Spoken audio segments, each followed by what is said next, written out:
আমি আমার বান্ধবীর মরার জন্য বিচার চাই। বান্ধবী আমাকে কালকে আইসক্রিম খাওয়াই দিছে, আমাকে ওর বিলাই দেখাইছে, আমার সাথে কালকে একসাথে বসছে। রামিসা স্কুল শেষে যখন বাসায় যেত তখন ওর ছবি তুলত, কি যে বাহিরে আসতে না একটা আঙ্কেল ওর ছবি তুলত। রামিসা অনেক ভালো একটা স্টুডেন্ট ছিল, ক্লাসের টপার ছিল, আর আমাদের সঙ্গে অনেক ভালো ছিল। আর আল্লাহু আকবার।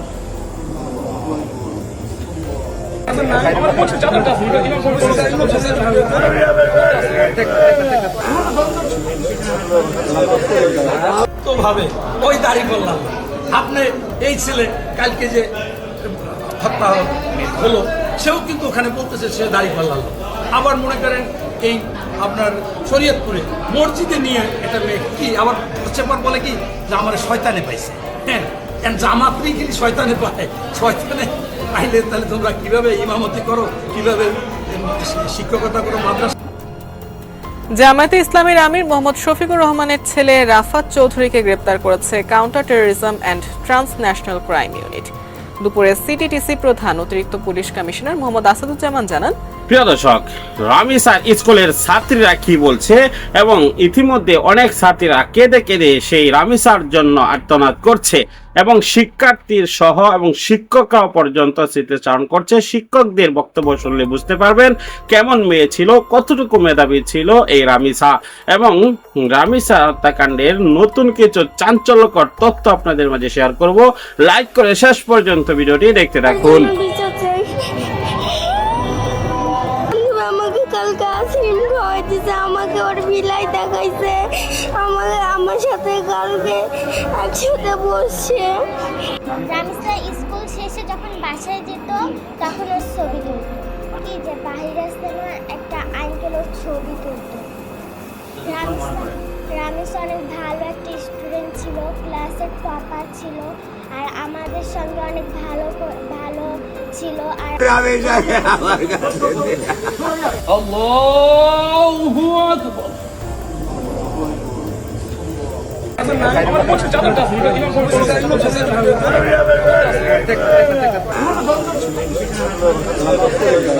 তো ভাবে ওই দাড়ি করলাম আপনি এই ছেলে কালকে যে হত্যা হলো সেও কিন্তু ওখানে বলতেছে সে দাড়ি পাল্লাল। আবার মনে করেন এই আপনার শরীয়তপুরে মসজিদে নিয়ে একটা মেয়ে কি আবার চেপার বলে কি যে আমার শয়তানে পাইছে। হ্যাঁ, জামাতই কিন্তু শয়তানে পায়, শয়তানে পাইলে তাহলে তোমরা কিভাবে ইমামতি করো, কিভাবে শিক্ষকতা করো মাদ্রাসা। রামিসা স্কুল শেষে যখন বাসায় যেত তখন ওর ছবি তুলত, কি যে বাহিরে আসতে না একটা আঙ্কেল ওর ছবি তুলত। রামিসা অনেক ভালো একটা স্টুডেন্ট ছিল, ক্লাসের টপার ছিল, আর আমাদের সঙ্গে অনেক ভালো ছিল, আর আমাদের সঙ্গে মিলেমিশে কথা বলতো। আমরা খেলতাম, আমরা দুষ্টুমি করতাম, আবার পড়ার সময় আমি যদি না পারতাম তাহলে আমাদের দুজনকে পড়িয়ে দিত। তারপর হলো আমাদের সঙ্গে দুষ্টামি ঠাট্টি মজা অনেক করতো। আমরা অনেক খেলছি, এখন আর আমাদের সঙ্গে খেলা হয় না। রামিসা বলে যে জারাপু যে চলো খেলবো, আর বলতো কি যে বাহিরে আসতে না একটা আঙ্কেল ওর ছবি তুলত। আমরা তার ফাঁসি চাই, না তো আমাদের স্টুডেন্ট কাছে দিয়ে দিক, আমরা তাকে মারতে চাই। একটা আঙ্কেল ওই যে সেলুন আছে না, সেলুনে বসে বসে ওর ছবি তুলতো, আর যখন ও একটু বারান্দায় যেত তখন ও ছবি তুলতো। আমাদের কাছে বলছিল, আমাদের তিনজনের কাছে। রামিসা স্কুল শেষে যখন বাসায় যেত তখন ওর ছবি তুলত। জি জানি না সেটা। বলছিল ওই কথাটাই বলছিল, আর কিছু বলেন না। শুধু আমার ছবি তুলে ও শুধু ছবির শব্দ পায় কিন্তু লোকটাকে দেখতে পায় না। আমরা চাই তারা যেন আমাদের স্টুডেন্টের কাছে দিয়ে দেয়, আমরা তাকে মারতে চাই যেভাবে আমাদের বান্ধবীকে মারছে। তখন ওরা বলছে যে ওই ছেলেটাই নাকি বারান্দা থেকেই ছবি তুলতো, এই এতটুকু আমি শুনতে পারছি। হ্যাঁ, এই ছেলেটাই ওর পিছনে লেগেছিল। অর্থাৎ ছেলেটার টার্গেট ছিল আগের থেকেই এর সাথে কিছু একটা করবে। এই টার্গেট ছিল, সে পায় নাই। বাবা মা অত্যন্ত সচেতন ছিল বিধায়, কিন্তু যে হায়নার চোখ যার প্রতি পড়ে সে তো বারবার চেষ্টাই করবে। অর্থাৎ শেষ পর্যন্ত আমাদের মেয়েকে আমরা বাঁচাতে পারিনি। এটা আমাদের ব্যর্থতা, কারণ আমাদের কাছে আসে নাই। আমরা নিউজ পাইলে অবশ্যই এটার পদক্ষেপ নিতাম। আমরা শুনেছি সে মৃত্যুর পরে, কারণ বাচ্চারাও এটাকে করে না। বাচ্চারা মনে করে ছোটো, বড় তো ছোটো, ক্লাস 2-তে পড়ে, কোনো কিছুই তো বুঝে না। শিশু ভালোও বুঝে না, মন্দও বুঝে। মন্দ কি বুঝে? পড়াশোনা, গল্প, খেলাধুলা, এছাড়া তো আর ওদের আর কিছু থাকার কথা না। সেই বাচ্চার সাথে যে এরকম হবে এটা আমরা কোনো কল্পনাও করি না। ও হয়তো বা ভয় পেয়ে গিয়েছে, হয়তো ভেবেছে যে আমাদেরকে বলবে, আমরা হয়তো ওকেই বকাঝকা করবো বা ওর বাবা মাকে বলবো, বা আমরা হয়তো ওকে বের হতে দিবে না। ও হয়তো সে ভয়ভীতি থেকে আমাদের সাথে কখনো জিনিসটা শেয়ার করেনি।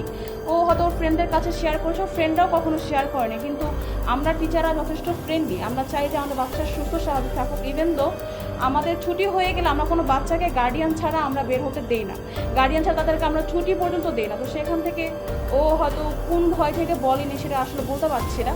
আর ওর ফ্রেন্ডদেরকে যখন বলেছে সেটা আসলে আমাদের জানতে জানতে অনেক দেরি হয়ে গিয়েছে, যখন আসলে সেই জিনিসটা কোনো ভ্যালু আর নেই। আগে হয়তো জানলে আমরা কোনো পদক্ষেপ নিতে পারতাম। অ্যান্ড আপনারা আসলে সাংবাদিক ভাই, আপনারা যদি চেষ্টা করেন অবশ্যই সেই আসামির একটা সঠিক বিচার হবে। আমি আপনাদের কাছেও আল্লাহু আকবার।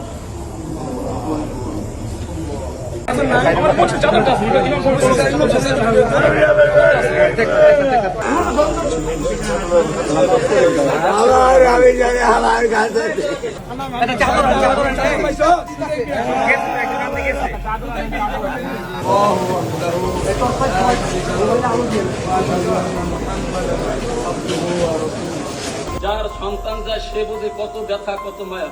আমাদের সকলেই সন্তান আছে ইনশাআল্লাহ। এই জানাজা নামাজ আমরা পড়বো ইনশাআল্লাহ, এবং পুরুষ এবং যারা বড় মানুষ আছে এদের জন্য জানাজা নামাজের দোয়া এক, আল্লাহু আকবার। আমাদের সকলকে মাফ করুন, আমিন। আর যারা আমরা হাজির হইলাম আমরা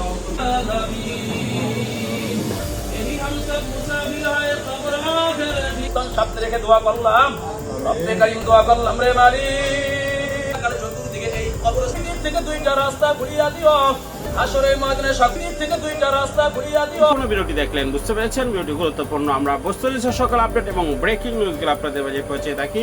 অবশ্যই আমাদের চ্যানেলটিকে সাবস্ক্রাইব করে পাশে থাকা বেল বাটনটি অন করে দিবেন, তাহলে সকল আপডেট ব্রেকিং নিউজগুলো আপনাদের কাছে পৌঁছে যাবে। ভিডিওটি শেয়ার করে দিন, লাইক সাবস্ক্রাইব করে সাথেই থাকুন।